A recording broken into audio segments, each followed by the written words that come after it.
Good Monday morning. Welcome to the Olson Vantage. I'm Dave Olson, the Olson Properties team.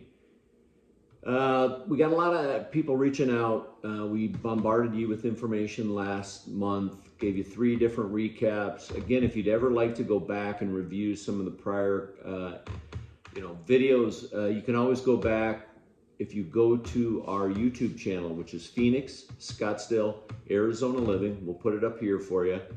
You can see any one of the episodes, you can review them, you can like them, and you can subscribe to them so that you'll actually get the information and have a direct way to get to all of that information each time and not have to wait for these to come out to you on HomeBot. But anyway, a lot more information coming at you. Again, we have 3 different reviews for this month, a little different. We're going to kind of look at where are we now, how does that parallel to where we were in 2014, a lot of similarities, and then we're going to touch next time on a lot of the fake news that's out there, a lot of the differing messaging that gets out there, and you just have to be real careful. So let's get into it. We're going to start off with a little historical slide. This is actually a picture looking directly east on, that is Camelback Road and 24th Street in 1940. Quite a bit different than what you might see today. And we look at the next slide. Here is basically 24th Street, not quite, but very close to 24th Street and Camelback current day.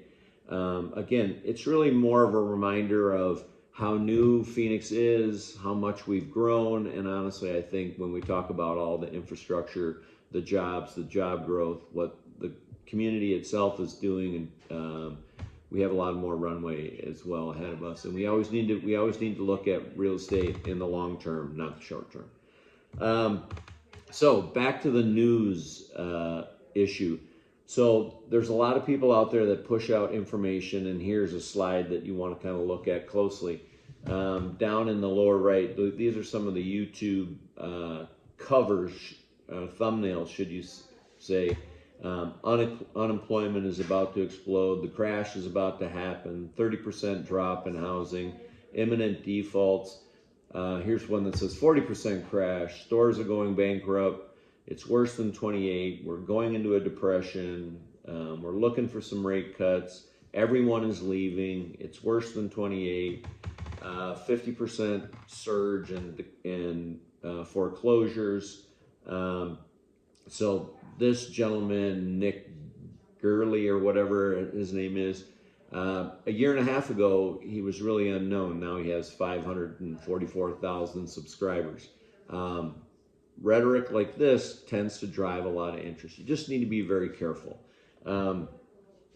Here's another slide. Home prices declining. Home prices are slipping in Florida, Arizona, and Texas. Phoenix is the number 8 in declining list of prices. So we know that looking backward, we always have fewer homes on the market every single fall. We often have fewer active listings in the fall, and the big reason for some of the change here in Phoenix anyway is luxury exits the market. People that sell $1 million plus homes typically don't like to keep them in air conditioned over the summer. They're not going to drop price. They're not going to make a bunch of concessions. If they don't get the price they want, they simply take them off the market and then they relaunch them in the fall. So we can look here historically. That's pretty typical. All active list prices drop, usually starting around week 27, 28. And that's typically because a lot of the luxury exits our market. We look at the slide where we show accepted contracts, which we've shown you this many, many times. Mortgage rates are being suppressed. It's having an impact on demand, and then the housing industry is simply waiting for a change. But notice the trend, and there's a slide going back, a measurement going all the way back to 2016. So this is 8 years of April to May. We kind of peak in April, May, June at some point, and then we start our slow decline into the fall and then obviously into the fourth quarter. And we've always shared this with you. It can be a tremendous time to be a buyer in housing when nobody else is present. Obviously, we have election coming up. Doesn't seem to ever have an impact on the overall results of what happens with housing, but it does cause people to tend to wait and sit on the sidelines. Here's some more news, but from, let's call them a little bit more credible sources, but even there we have lots of disagreement. So the top article that says home affordability is a problem in 80% of U.S. markets, which may or may not be the case, but they quote home prices spiked to a new high of $360,000. Just below that, same month, Newsweek quoted that U.S. home prices hit an all-time high. And they quote, June of 2024, it was $397,000. In yellow, it says, according to Redfin data. But when we go to the Redfin website, it says that they are quoting that the median sales price of a home is $438,000. So again, you have to be careful on where you get your information. Real estate is hyper local, okay? What is national is not necessarily particularly important to what's going on in your market. And frankly, there are sub-markets and mini markets within Phoenix as well. You have to get very granular to have a strong understanding of what's going on. Now, when we look at the national median sales price, we've not shown this to you. We've always shown you Arizona. In 2001, the average median price of a home was $169,800. Today, currently, it is $420,800.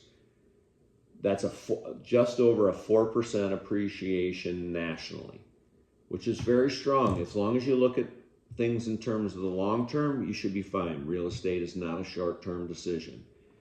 Now, when we flip over to Arizona, again, things being national makes it more important. We were at $130,000 median price of a home in 2001. And today we are currently at $430,000, which is above a 5% appreciation rate.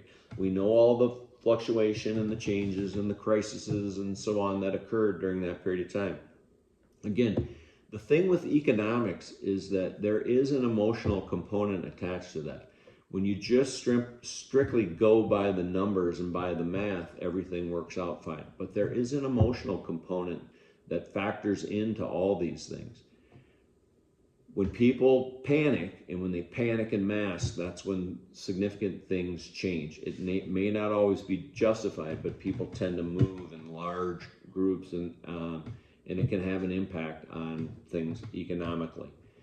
Hopefully you found this information useful. Next time we're going to do a little deeper dive on the market, and we're going to do a little deeper dive on buyers and sellers and what opportunities there might be. Again, if you ever have any questions, don't hesitate to text the word answers to 59559. You can also call or text me directly at 623-570-4464. Thanks so much. Make it a great day.